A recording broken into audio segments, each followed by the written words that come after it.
how many people have tried this method where they count calories and they kill themselves at the gym, and they use these apps, or they use their own logs to count the amount of calories that they're taking in. I do it. And the amount of calories that they're expending, and they are still having such a hard time losing weight.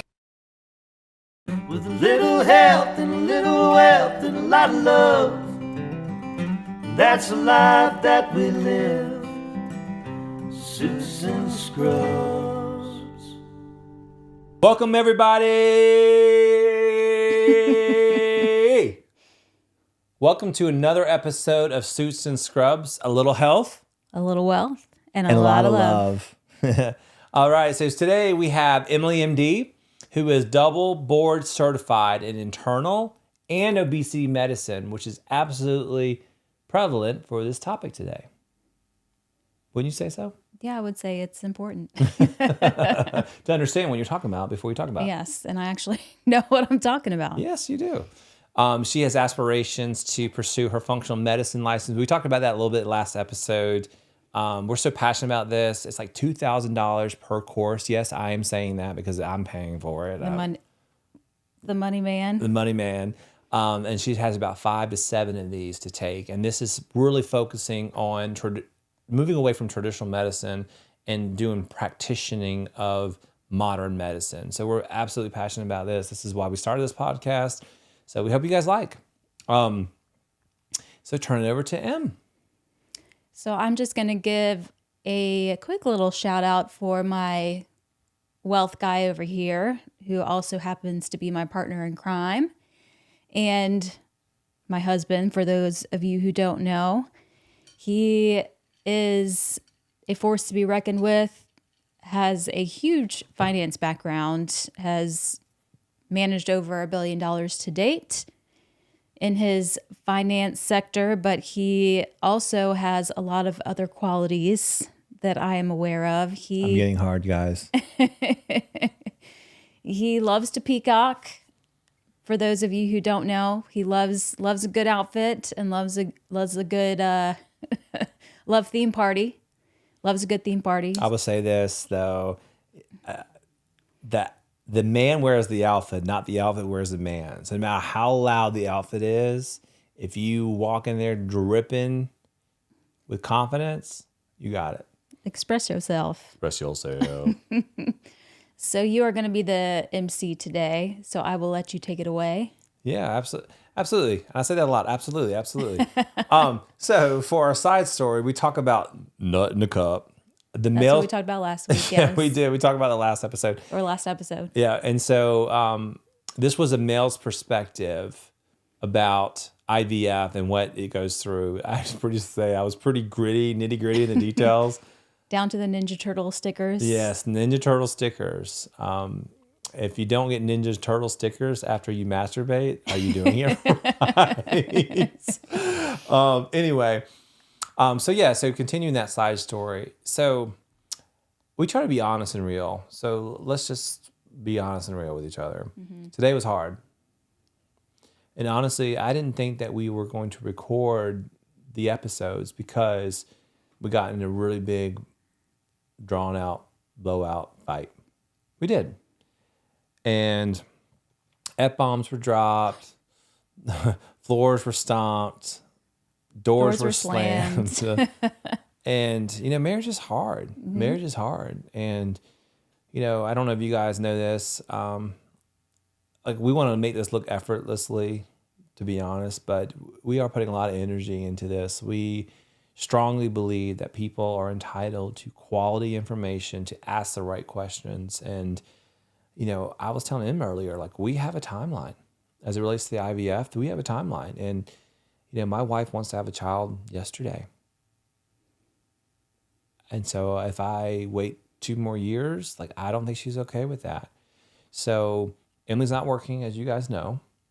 It puts a lot of stress. Not full time, no. No, not full time. She's doing damn well, but we're trying to figure virtual. She's trying to figure that out. And so it's hard. This is hard. And so we put a big investment into this to have high quality because we want people to gravitate towards the information that we're talking about. At the same time, we have to exercise patience with each other. You know, we're very everybody warns the other to not go into business with your spouse. That is it's a big one, but it is a big one. you've got to learn how to pivot, Separate. Yeah. and navigate that. It's not easy. It's not easy, and I think Especially when hormones are involved. yes, and that's why we're talking about the side story. And I really I'll chalk it up to hormones, but I think that when you are working so hard, and this is not my only business. I have 3 other businesses and my full-time job, real estate, so on and so forth, and it's hard when you have so much financial burden on yourself, and to make my wife happy and to make sure that she has everything that she needs to succeed, because she got into medicine for the right reasons. And I believe that my wife is a delicate flower in the sense that she wants to help people, and what she has been through in her career so far, graduating medicine, there has to be another way. Help us get there by subscribing and liking. No, all joking aside, this is a hard journey for us. But I think a lot of people are in the same boat. It's a difficult space to be in, because you put all of your time and energy into going to medical school and residency, and then you find yourself practicing in a way that you don't necessarily feel fulfilled in your job. And so thankfully we are in a position where we can make those adjustments and figure out what makes sense to us and how we can still enact change in the world and help people, my patients. Like that has been my ultimate goal for years. It never ceases to amaze that we just rally and we do these episodes. Because we have the same mission. We do. We do. We do. And I know that's a long introduction, but this is real. This is 100% real. Shots were fired. I'm scathed. And my poor wife, though, I will say this. I had to exercise patience. I came home and she had a heating pad on her areas. Fellas, you know what I'm talking about. And she just, and we work every single day right now to get this going, because we do believe in the mission. And at the same time, it's probably a little bit of my fault too, because my expectation and what I expect from her is pretty high, because I expect higher from me than anybody else. That's my own downfall. And I appreciate everything you do for us in our household. I really do. Genuinely, I really, really do. So yeah, you're being quiet over there. You didn't think I was gonna get that real with everybody. No. So where do we go from there? Where do we go from here? Anything you want to say before we move on that? Because I don't want to just hear. I want them to hear from me. You got your own shit. No, I think it's a frustrating place to be in. Just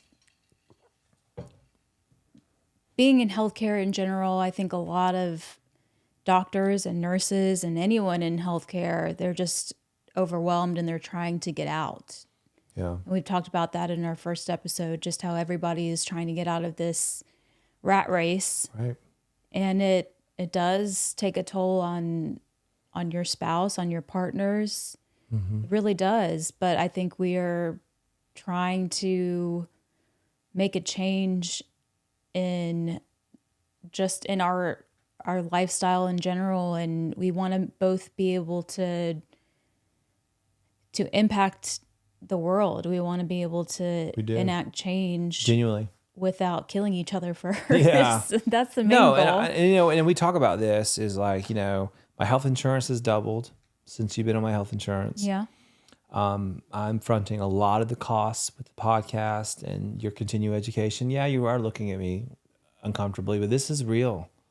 This is real. I don't want you to feel like your worth is diminished because of the things that you do for this household, whether that's making sure our meals are together. And this probably resonates with a lot of people. I think that's where a lot of, especially female physicians, because you have such high earning potential and you feel like you are supposed to be doing a certain thing. You're supposed to be making that salary no matter what. And I think that's part of the problem too, is that you're supposed to be working yourself like a dog and making money for your family, but at the same time you can't be a part of your family because either you are working too many hours or you are just so overworked and stressed out that you can't be your best self. Right. And it is just it's such a hard place to be in. I think in this day and age, we have a lot of feminists, we have a lot of people who are, trying to fight to get equal pay and make sure that female physicians make the same as male physicians. But at the end of the day, your responsibilities at home are still higher. In most cases, I think there are some, some other being partners, married to me, they're higher. And, and again, I may get hate mail, but this is just reality.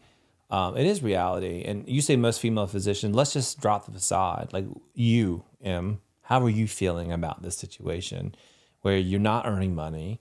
You are at the mercy of your husband, and I'm not trying to be that guy. But like people listening, again, I have 4 jobs, my main job and 3 other businesses. I'm managing our taxes. I'm financially supporting my wife in her endeavors in functional medicine. I'm putting money into our podcast, and the workload is pretty significant. And so the reason why I'm bringing this up is because I do believe hormones do play a factor into this, but be real, be honest. Like if you don't agree, like, yeah, we're off the tangent, but this is important. This is real life shit. Like we're husband and wife. We do struggle with this stuff. You're talking to me.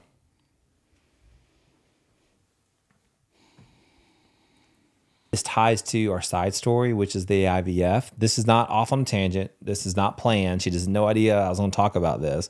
But no, I want to talk about it. I want to let her know that her value and her worth, I absolutely believe in her, in that. What she provides to me and my family, I do believe in that. We just have some struggles and things that we work through. Honestly. I think it's just a typical example of what it's like to be a woman in not only healthcare, but also in any type of professional area. Because when you decide that you are unhappy and you've been spinning your wheels, you've been trying to make sure the family has healthy meals, you're trying to make sure that the household is clean, while also taking care of your patients and making that paycheck, and then you don't feel like you are respected, not only by your spouse and your family members, but also by maybe your coworkers. As a female, obviously a lot of times we are referred to by our first names or as ancillary staff just by, you're not called doctor, you're called nurse, or you're called by your first name, whereas for your male counterparts, you're not addressed as in that way. And so I don't know, I think it just strikes a chord with me that I've been out of work for a month and I'm not reaching my full earning potential, but at the same time, if I had stayed in the role that I was in, I would be severely depressed and maybe suicidal. And I agree. That's real. I just want you to know that I don't diminish you as a person or you guys watch the YouTube channel because she's rolling her eyes. She doesn't believe that. And this is a real conversation that I'm having with her based upon IVF and everything else that we're doing, because I feel like the hormones have definitely tapped into that potential and has made tensions a lot higher. But also too, from a male's perspective, in my perspective, my insurance was $163 a month. Now I just think you're also making yourself look bad because you're saying that this is all because of hormones.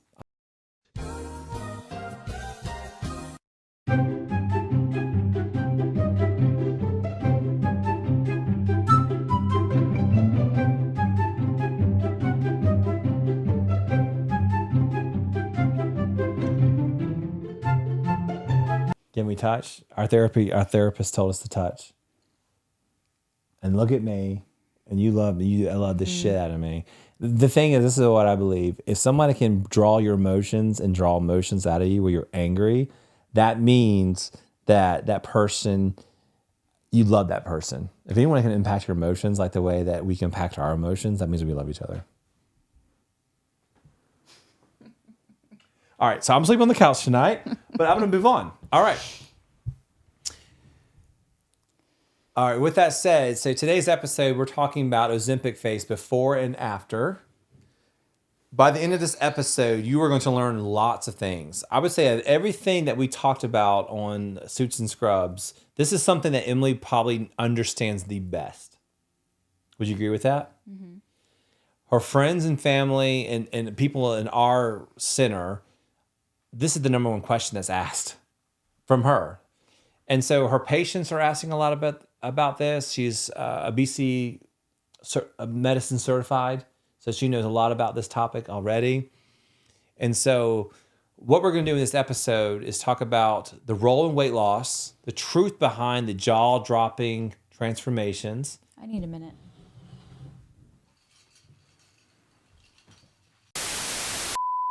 So back with me, Emily has joined. So there needs to probably be some video editing on this. This will probably be part of the blooper reel. We'll probably laugh about this in a year.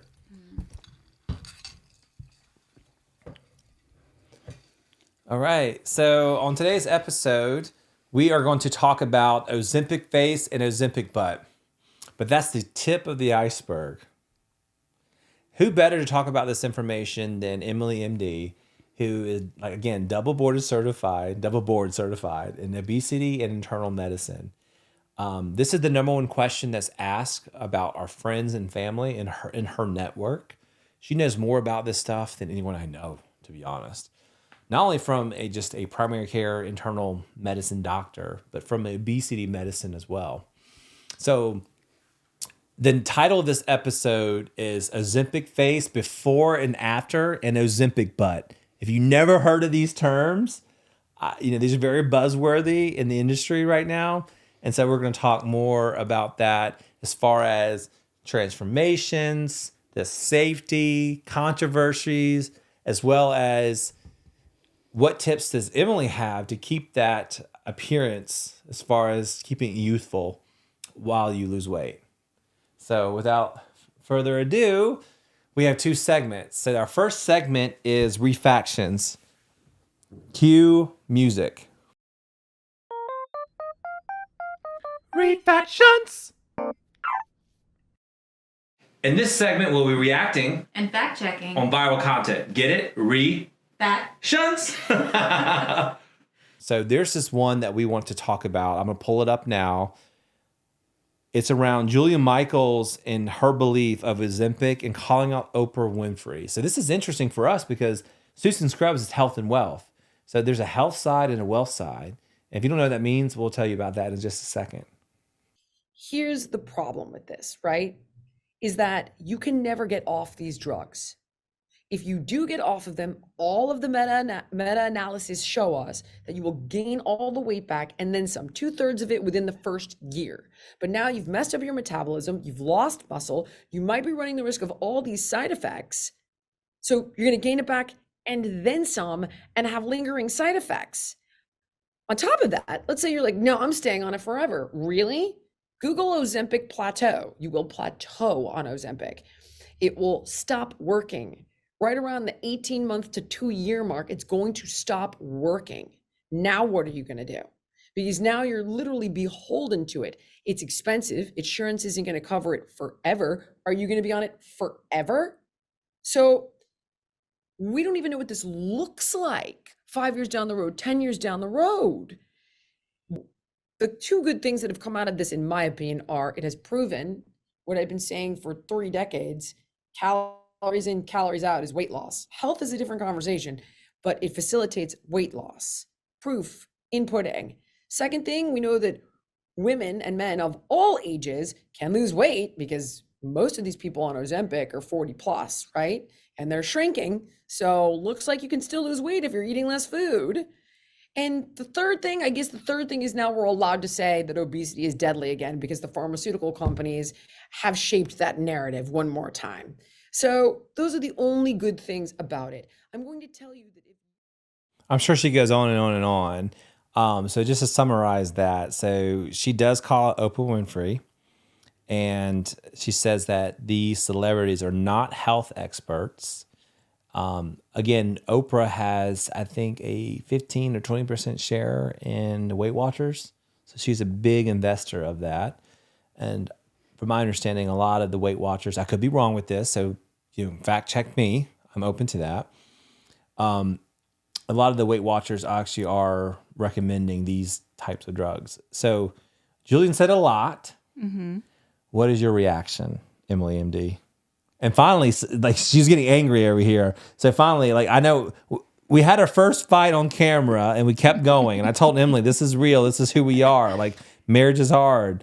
So hopefully she'll have her anger towards somebody else. Go ahead, babe. Who am I more angry at? Jillian Michaels or my husband? That is the question.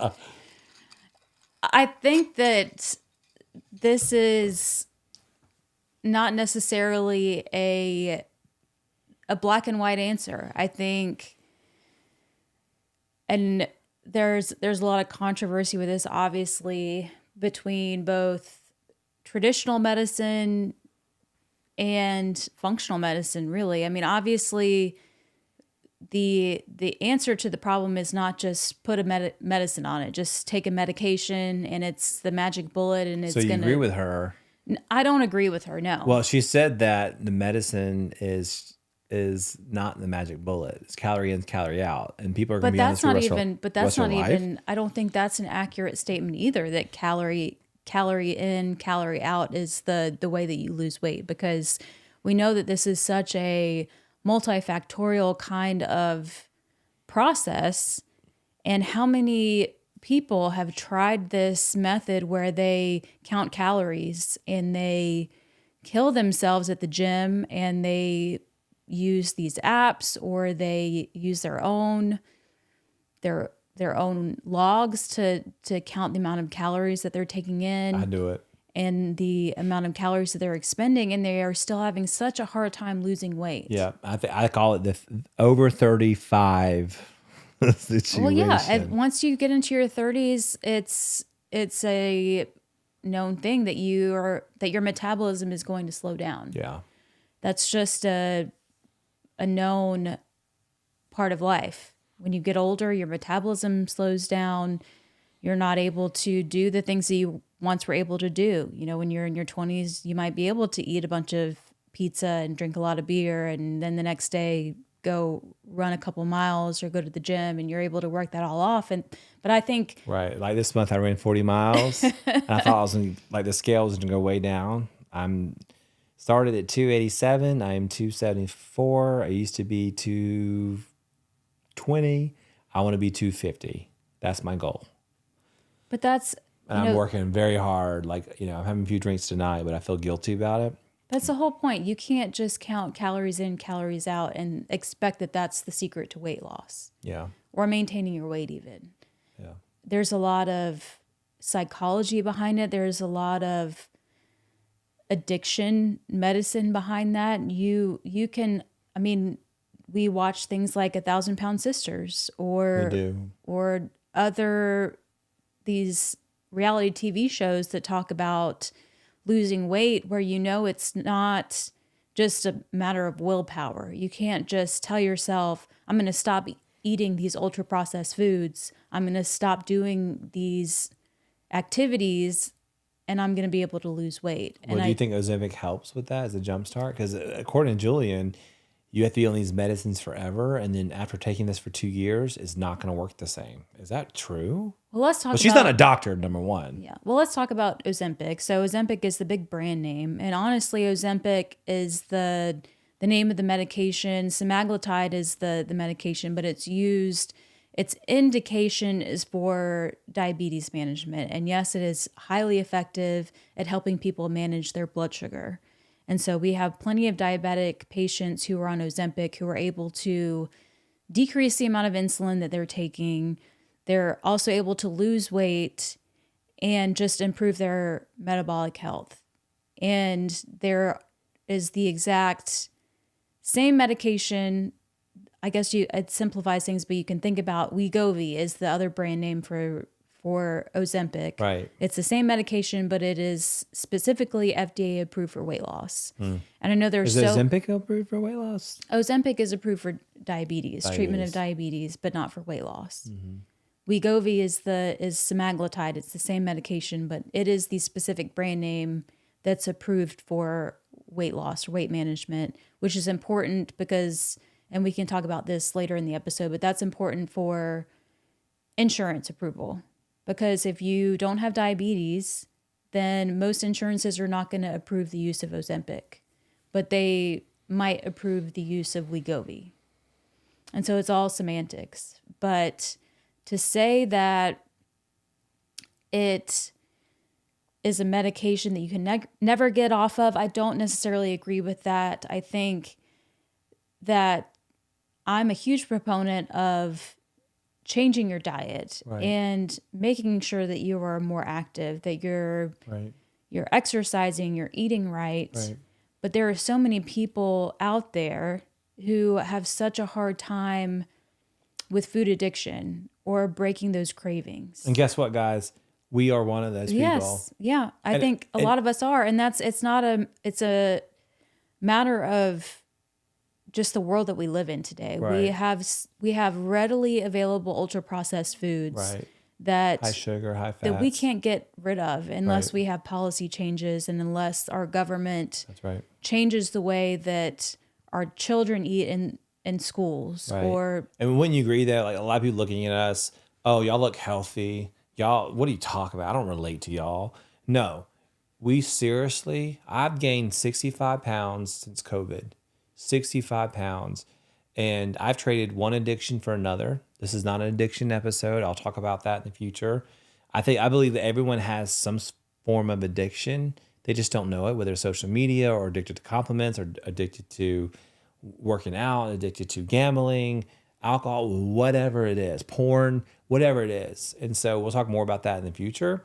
But you're also the same way. Like, you feel like you have a food addiction. Like, and it's the way sometimes you use it as a way to manage your stress or reward yourself. Yes, or reward yourself. And it's so upsetting to me, I think, because sometimes it is an option that people choose, and I don't think that they should feel guilty about that option.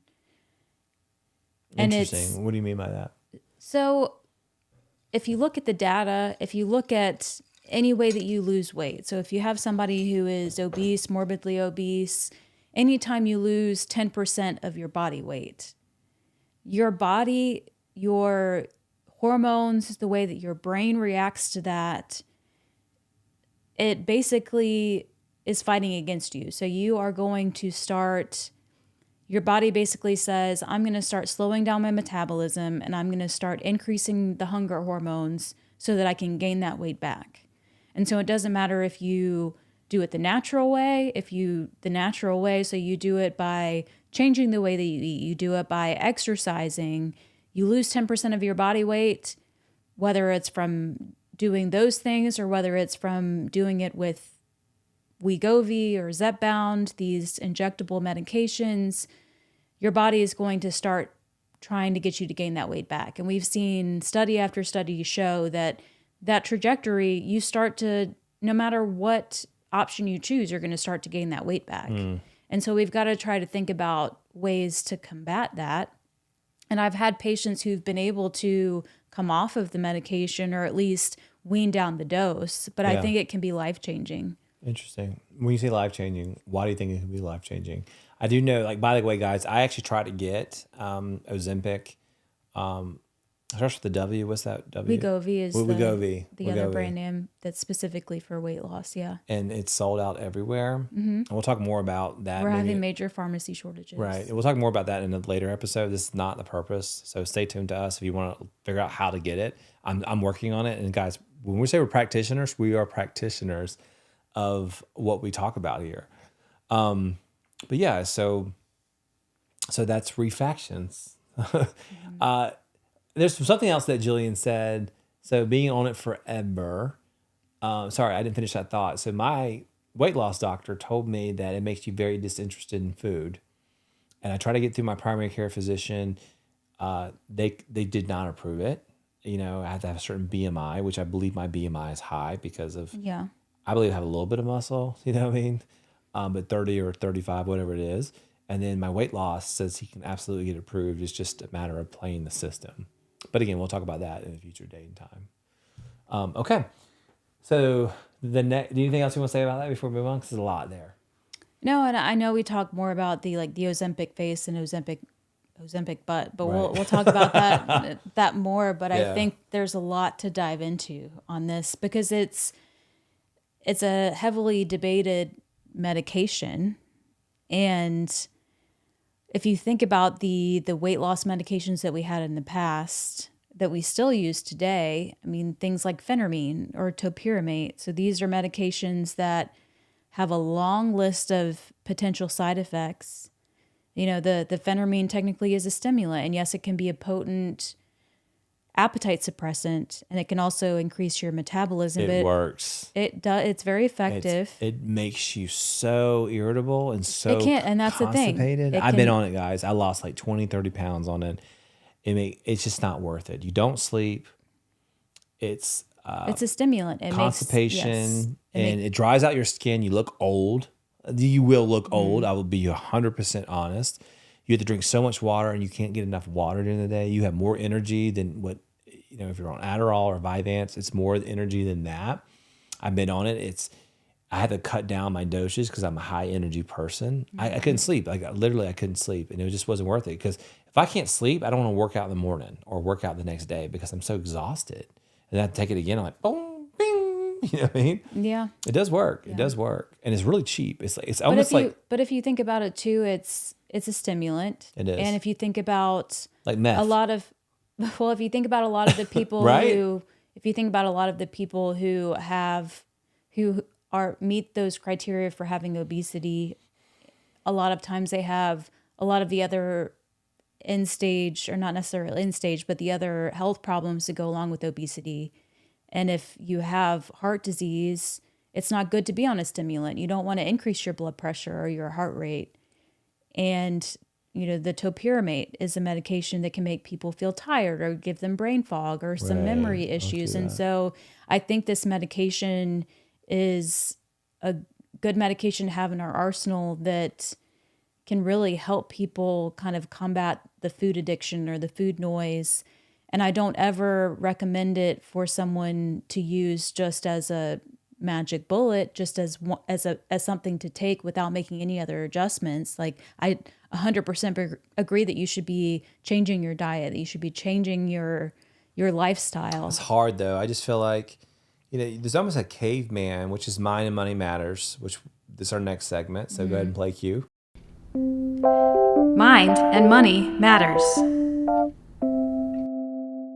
In this segment, we'll be exploring psychological aspects of financial and health choices.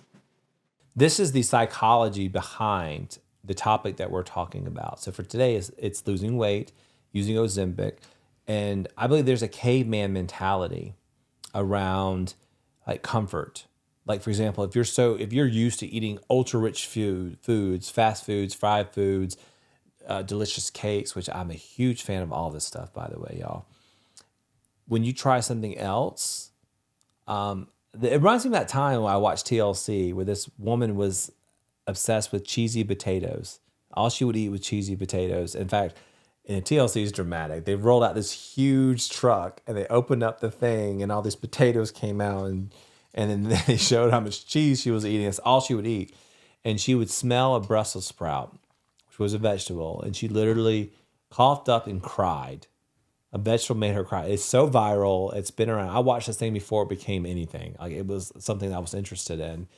And your body, that's probably a natural reaction. You know, I was watching 1,000-Pound Sisters. They're eating asparagus. I love Tammy, sweet Tammy. If you're watching, I absolutely love you. I'm so proud of you. It's amazing you're losing all the weight. Not that I love you for that. I love you that you were putting yourself first. But she was eating this asparagus and she never had it before, and she's like, bleh, you know what I mean? Yeah. I do like your body does.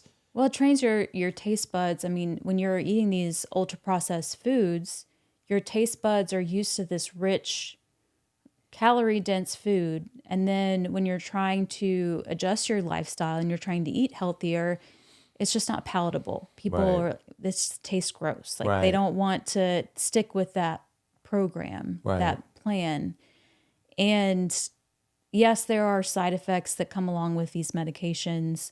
But when you compare these medications to things like phentermine or, heaven forbid, things like fen-phen that have been taken off the market that were causing a lot of cardiovascular issues, I think it's something that we should have in our arsenal, because there are people who might not have access like we do. A lot of people, and I keep going back to this, but like the 1,000-Pound Sisters, where Tammy's husband is stuck in this LTAC, or this place where he has too much weight on his body to be able to open his lungs and breathe on his own. Right.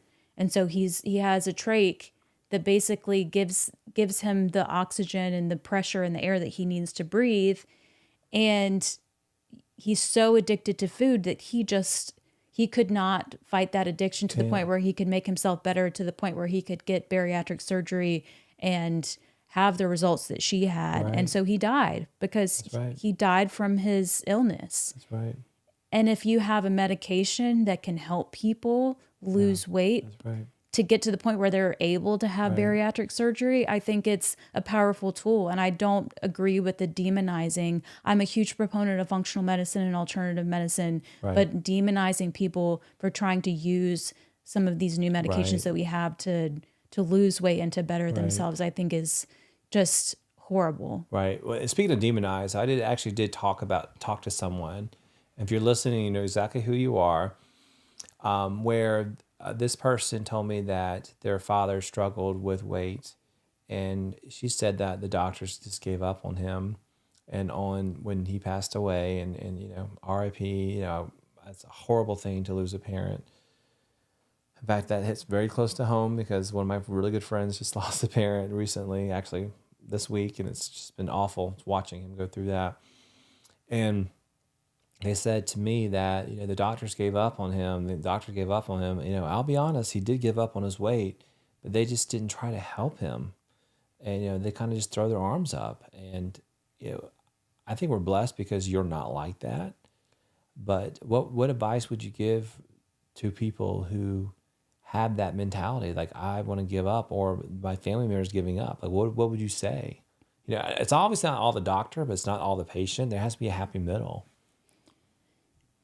I think it's important to have, that's such a hard question, because I think a lot of traditional healthcare providers are so overwhelmed because that's our the biggest problem that we have.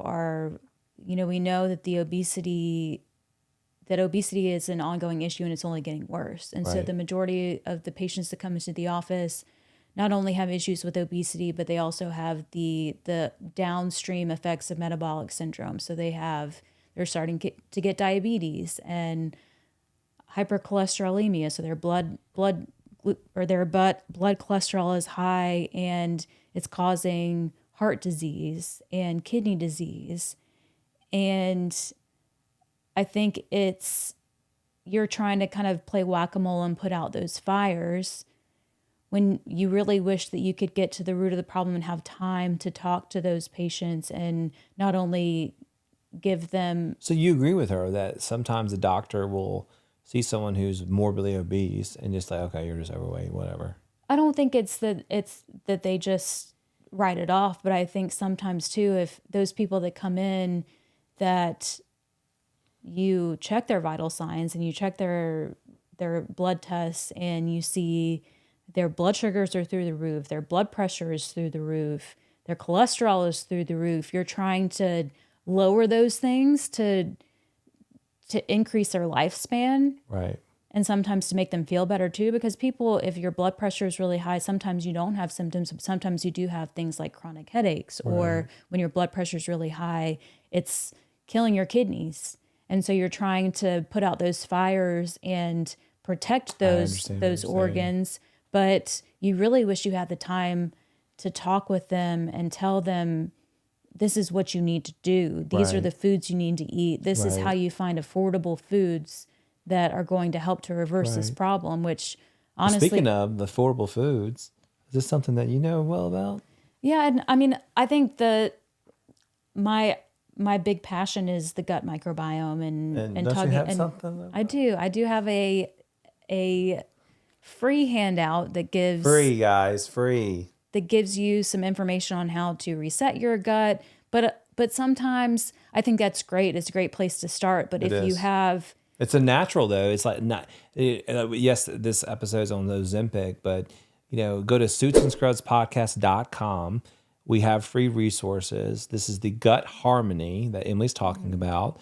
This will ultimately eliminate processed foods, things of that nature, to help you have a better chance of fighting those cravings naturally. So we have a lot of naturalists. This is what our target audience wants. This is what we're saying.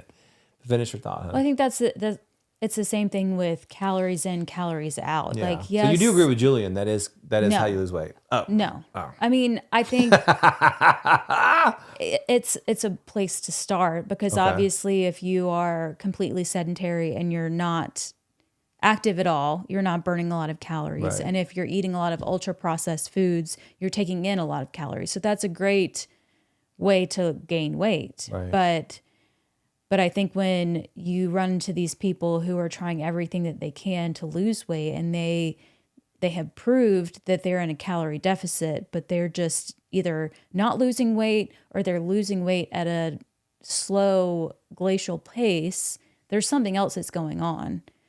And so we find more and more, especially in Americans who eat the ultra processed diet, and we talked about this in a prior episode, that Right. if your gut microbiome is not varied, then you are harvesting more calories than someone who has a balanced microbiome. So you might be eating the same amount of calories and your body is absorbing all those calories and able to store them as fat versus someone who's maybe excreting some of those extra Right. calories. Didn't you do this one earlier? I don't know what episode it was. It was around mice. Mm-hmm. Yeah. They've done mice studies So to show what that episode was that? Oh, I don't remember. maybe it was the microbiome. Was it microbiome? Yeah. So the last episode that we did with health was around a study, and we had like under the microscope, I believe the segment was.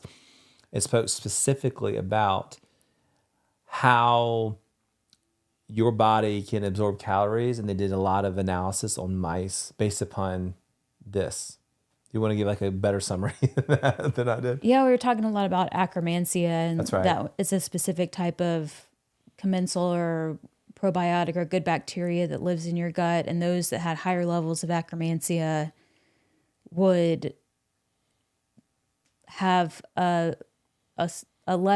would be less likely to have metabolic syndrome or insulin resistance or other kind of end products of metabolic syndrome.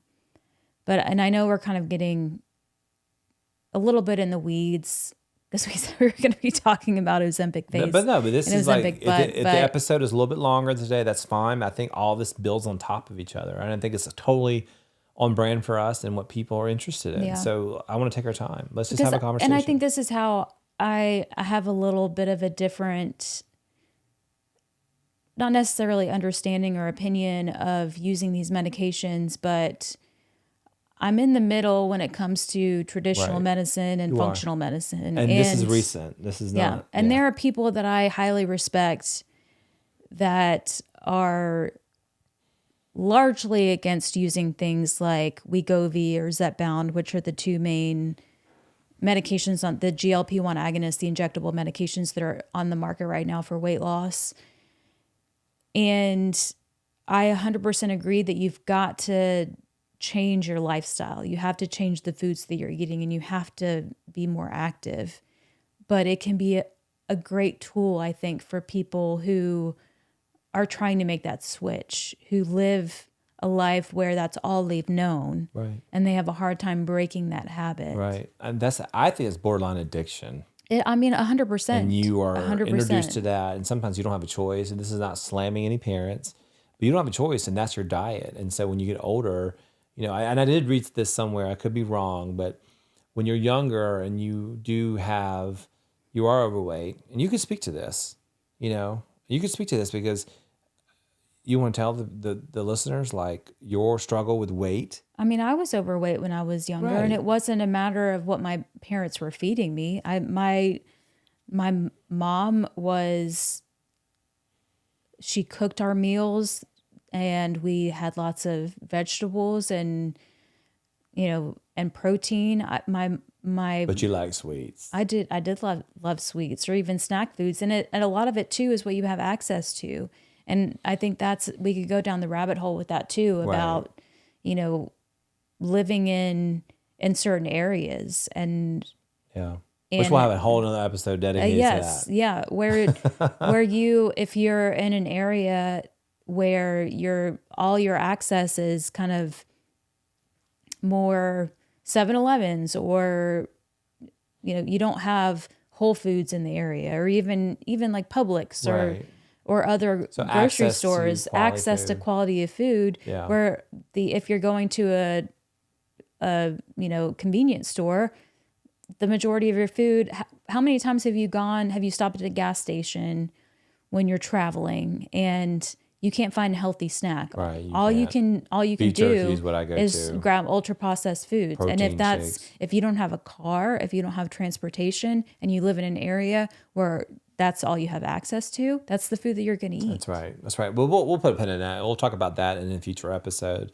So the purpose of this episode, this is all good background information. So I don't want to rush through this because at the end of the day, the listener needs to understand, you know, not only the position, the access to food, medicine, Ozempic, how it all kind of impacts together.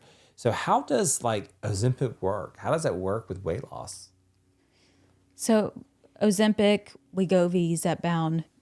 Zepbound's a little bit different, but they're in this class of medication called GLP-1 agonists. So GLP-1 is a type of hormone that we naturally produce, and it acts not only locally, so it helps to kind of slow digestion. It helps to decrease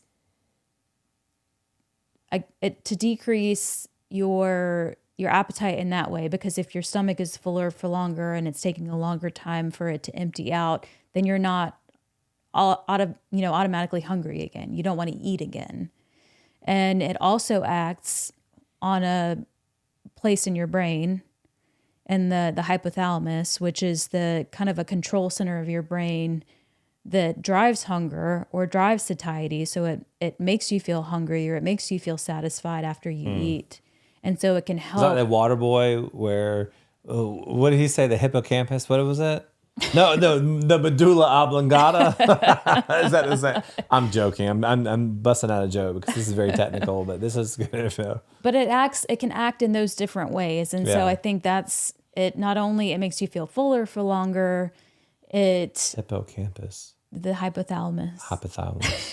The medulla oblongata. And then he gets on stage, he says, the medulla oblongata. Well, mama says that alligators I forgot what he said, but it was funny.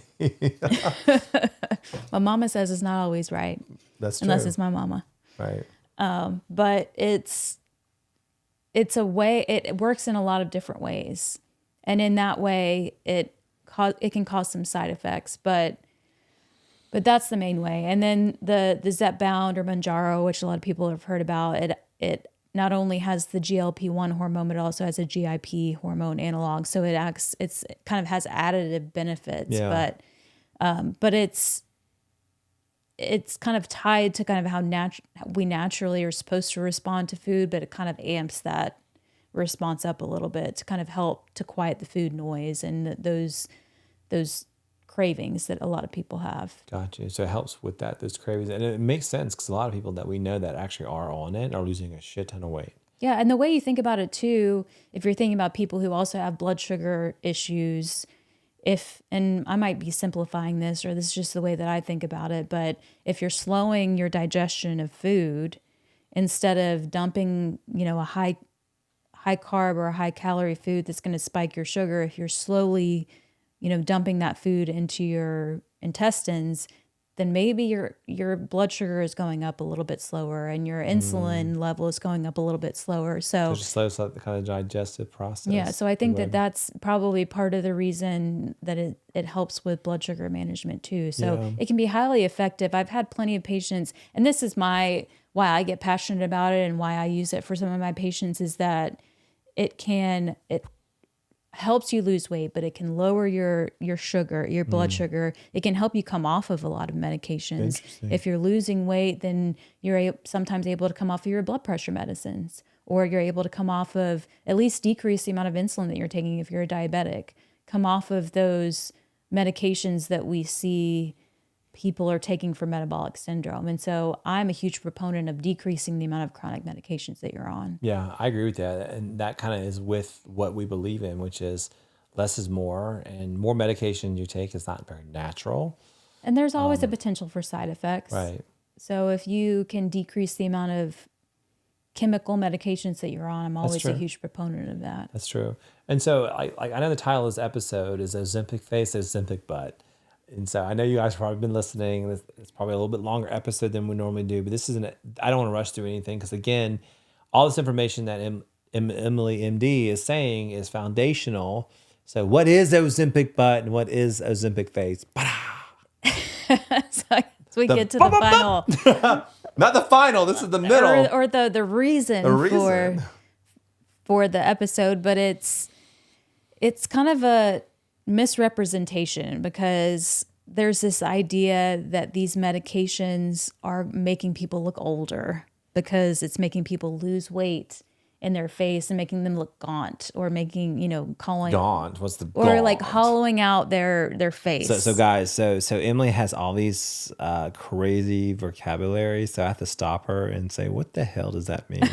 so say what a gaunt is. So basically, hollowing out your face. Again, if you're not watching this on YouTube, you're missing out, because Emily's doing this.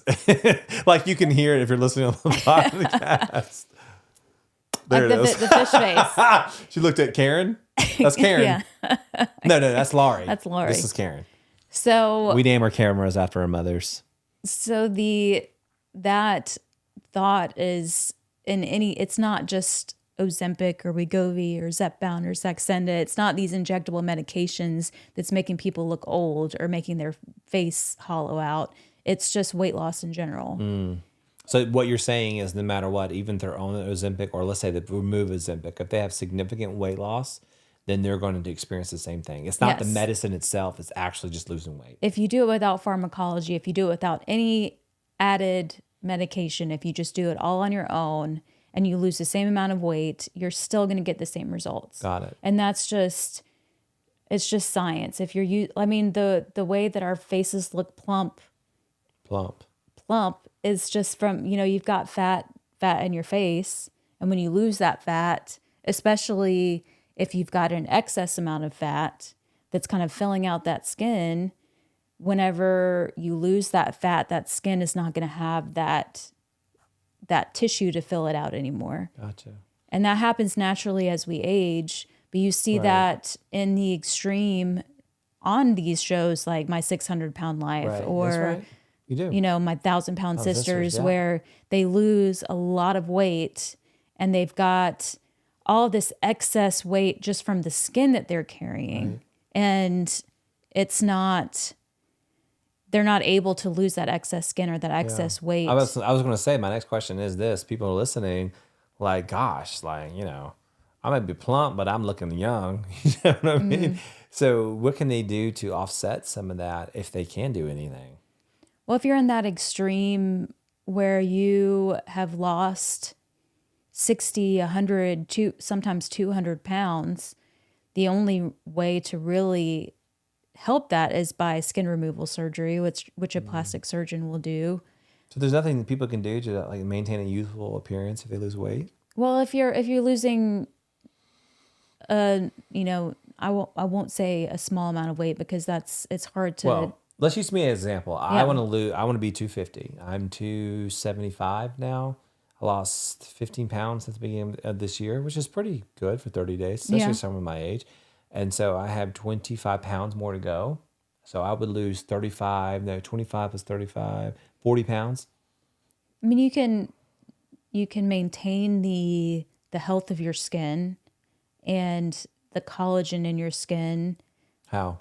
by obviously feeding your body with what it needs. Your skin needs nutrients to be able to continue to act the way it's supposed to act, and whether that's eating a diet that has plenty of fresh fruits and vegetables that have vitamin C to help with collagen, or there are ways that you can slow the process of aging, obviously by like topical retinol or retinoids, or drinking plenty of water and vitamin C and wearing sunscreen. Like those are all ways that you But if can. I lose, like, I don't know, I'm going to be real. If I lost flipping 45 pounds from now until I guess March or June, that's 50 pounds, whatever it is. Like, I'm doing all that now, what you're saying. So the listeners out there, I'm doing all that now, you're saying. Yeah. Like, am I just going to be gaunt? I would say most people shouldn't see that huge difference if it's just everybody's a little bit different, but if it's a 20 to 40 pound weight loss, you shouldn't see a huge difference. But there are obviously cosmetic procedures that you can have, That's like true. laser Yeah. and I'm excited about this but what if you've been, I'm overweight for a while, and I know your skin's very elastic. It does snap back pretty well, and you're getting older, but then you've been plump for a while. I hate to say that, but like, let's say you've been overweight for a while. Let me just be scientific here. Yeah. You lose that weight, you lost 50 pounds, and you notice a huge impact in your face. You've been overweight for, let's say, 10 years. Really, can you do anything about it? Whether it's Ozempic face, Ozempic butt, whatever. And I think that's the point of the story, right? Is that it's not the weight loss medication. Right. It's just It's the not weight the loss weight in loss. general. And That's right. and the benefits that you get from that weight loss far outweigh the negative Yeah. implications. So you probably feel more energized. Right, Obviously, but we live in America. I know we live in America, and people are very shallow. and that's where your superficial. that's where your dermatologist comes in, or Okay. your Another aesthetics. episode for another. but like, you're being real. Like you. Yeah. If I summarize back to you, and again, don't know what I know about health. What you're saying to me is, no matter what avenue you choose for weight loss, you are going to probably have, if you lose a significant amount of weight, some physical appearance. But I don't think that's necessarily true. I think everybody. That's right.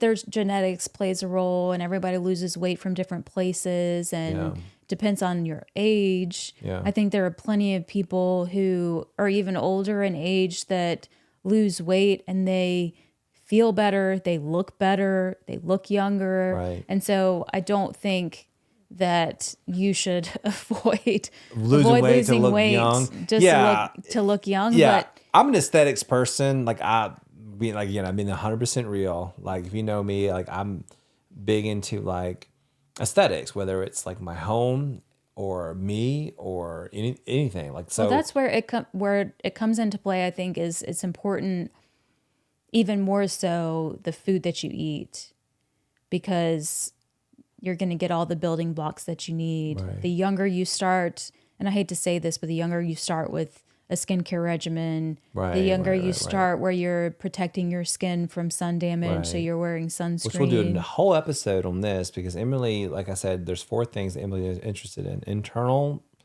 obesity medicine. She has her certifications in those. Functional medicine is something we're aggressively pursuing. That's what we're talking about today.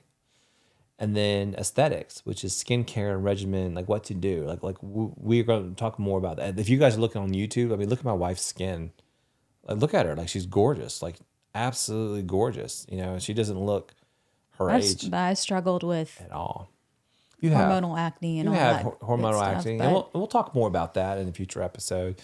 So I know we skipped some parts, but I do want to talk about the side effects of taking these medicines. Like, what are the side effects? There's a lot of benefits. Like, you're saying that it sounded to me the benefits outweigh the side effects, but let's talk about side effects. Well, what does that mean, to people? And, at the end of the day, like, most people may know this, but it's good to kind of like dig into that. Yeah, and it's important to know that everybody's a little bit different. The biggest thing before you start these medications, so there is a theoretical risk of a rare type of thyroid cancer or a rare type of kind of cancer syndrome, and it's medullary thyroid cancer, or MEN syndrome is another way to refer to it as. And it's not been anything that has been found in human studies, but in rat studies, they did see that there was a slight increase in the risk of that specific subtype of cancer. And I'm not talking about things like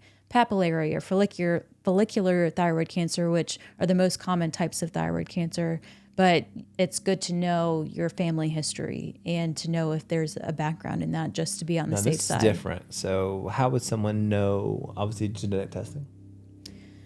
You don't necessarily need genetic testing. It's just if you have a strong family history of it. So if you have, how would you know that? If you're adopted, there might be a risk. But if you have parents or grandparents that have ever had medullary thyroid cancer or MEN syndrome, then you're I'm going to stay away from this medication. It's not a good choice for me. Got it. I did not know that. Yeah. That's very new. And these are some fancy words you're saying. So people listening may maybe understand these words. I don't. Well, I know what thyroid cancer is, but yeah, it's something that I talk to my patients about before I even start them on these medications. So I'm like, if you have a history of this, do you have family members who have this? And even if there've been patients of mine and we've already talked about family history and they haven't mentioned that, I will specifically ask before I start them, just to be on the safe side. But this is a theoretical risk. It's not something that they've seen, like I said, in human studies.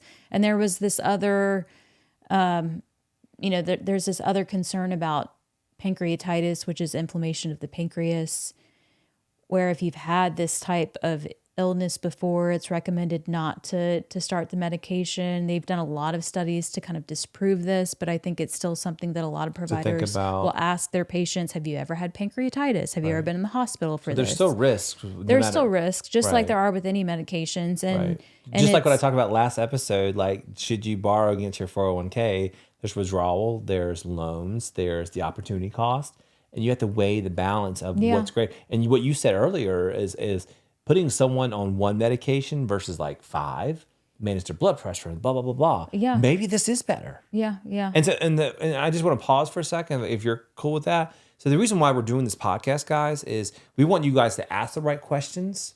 This is not replacement of medical advice. We do a disclaimer every episode to make sure we hit that home. But you have to take charge of your health and your wealth. You can't just leave it all to hired help. You can't leave it to your physician. You can't leave it to your doctor, your nurse. You can't leave it to your financial advisors, your CPA. Ask the right questions. If you ask the right questions, that puts people on their toes, and they're going to help you or be willing to help you. Now, there are boundaries there. I'm not saying to be, I hate to say it, but a Karen with it. Not my poor mom, who I love, but like a Karen with it. But you want to have educated information so you can guide and empower yourself to make these decisions. Yeah, we can talk about, I didn't really mention the main side effects, and these are different for everyone, but I would say the majority of patients who have side effects, if they do, some people tolerate them just fine and don't have side effects, but they're usually the GI or the gastrointestinal or the stomach side effects. So some nausea, some maybe worsening heartburn or reflux, some abdominal bloating, the, loose stools. Some people have the opposite. Sometimes people have constipation. And so those are the things that we watch out for the most. They tend to be more prominent when people first start the medication or when you're adjusting the doses of the medication. But obviously, if you have severe forms of those side effects, then it either is important to either stop the medication or decrease the dose or avoid going up in the dose. So those are the main things. But I know some of the functional medicine specialists or some of these podcasts that I've heard, they talk about small bowel obstruction and some of the more severe side effects. And we don't see those a lot. And I think we see those more in people who have maybe a lot of other comorbidities, people who have... What is that? Or a lot of other health problems, especially in people who have more progressive diabetes, where they've had diabetes for a long time. Because over time, if your blood sugars are really high, they're kind of wreaking havoc on a lot of different organs in your system. And so you're already having problems with your digestive system running the way it should be. And so those are people that I think it's important to be more cautious with. But a lot of people, if you're using it as a way to prevent progression of a chronic disease, or you have a really bad food addiction and you've tried everything and you just can't move forward and you can't get the goal that you're trying to get to, I think they can be very effective. That's powerful. So just to summarize that back to you, you strongly recommend these to your patients who struggle. I know something that's helped you in the past is seeing a specialist around your hormonal acne and having that ability so they can help you in something you couldn't control. Same thing with food addiction. I think food addiction is a real thing, or you're trying to lose weight, you tried every single thing. And we've seen people in our circle who've lost significant amount of weight, who've tried every single thing you can think of, diets and exercise and weight loss. And by the way, I'm not saying you have to lose weight to feel good about yourself.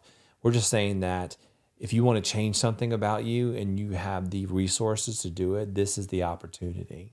I will mention this too, because this is another big reason why a lot of people dog these medications. They talk about you're not only losing your fat mass, but you're also losing your lean mass. So there's this concern about losing weight, you're losing pounds, but you're losing healthy weight. And I think that's a big thing to keep in mind. That's big for me because I'm a heavy mass guy, but I like to think that my muscle and my fat is, not equal, but. Yeah, and the BMI is not an end all be all. I mean, there are plenty of people who have a BMI in the obese range that is not, they're not technically metabolically unhealthy, but because they have a lot of muscle mass. And so that's the biggest thing to keep in mind, is that you should be doing some sort of resistance training. You should, and it doesn't necessarily have to be heavy weightlifting, just a progressive increase in the amount of weight that you're lifting. So you're saying that even though you are losing weight, there's a healthier way to do it and to weight train, which I'm a big believer in weight training. Like right now I'm not weight training. I'm trying to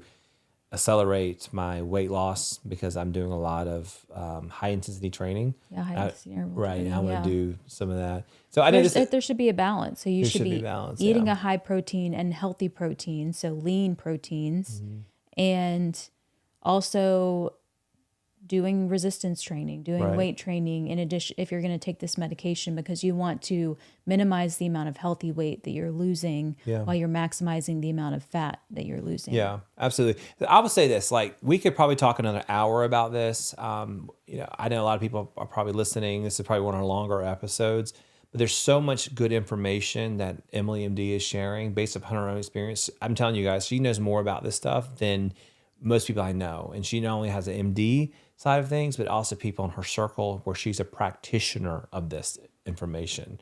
And so just any final thoughts, any takeaways that you want to share with people? We didn't talk about Ozempic, but maybe. I mean, it's the same concept. It's the same concept. Yeah. If you're not doing weight training. I like a schlemmy with a puffy butt. So if you're losing weight in any area, things are going to start to sag. So if you're that's not, the same thing with Ozempic face. Okay. If you're not doing weight training, I think the biggest thing that we haven't talked about, and I know we probably talked well beyond the minutes of our podcast, but the cost of the medication. Maybe we should have a whole episode dedicated to that. We might need to. So maybe we just stop there because, guys, I will be honest with you. I'm actually actively looking for Ozempic, or I have a food addiction. I do. And you will say, well, no, you don't. Yes, I do. I traded one addiction for another. I use food as comfort. The definition of a food addiction is that. It's the disease of the brain, and you eat it, and we could talk about that in another episode. So I won't keep people. But yeah, so I think that we'll do some case studies around how to get it. If you are interested in this, we have a line of episodes that we already have organized. And if, again, you guys tell us what you want to talk about. So if this is something that you want to talk about, and you're highly interested in this, you want to hear what Emily MD, there is a spot on our website. Ask us a question. We are responding to all questions at this point. And this is an episode that really resonates with you and you want to know more about it. Drop a line, guys. You have access to an MD, that's 2 certifications, and then of course me for wealth, but this is the health episode. So, okay. Anything else you want to say before? I think that, this is my bread and butter. I know. I get passionate about this stuff, so I could talk about it all day long. Yeah. But yeah, I think we touched on all the main things, and I'm happy to respond to questions and messages. So Yeah. I hope that was helpful. Yeah, we hope it's helpful. Like, this is why we're doing it, guys, to get information out there. We believe here at Suits and Scrubs, access to quality information should be available to everyone, someone you trust. And so don't just take our word for it. Look at our resumes.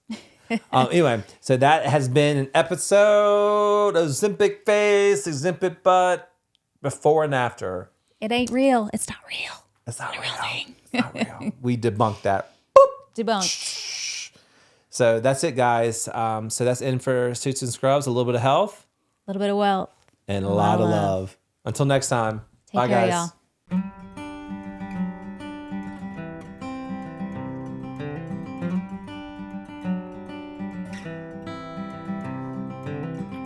He's on the hustle, she's on the grind. There's no time to kill. From saving lives and new deadlines, and there's some holes to fill. With a little health and a little wealth and a lot of love. And that's a life that we live. Suits and Scrubs.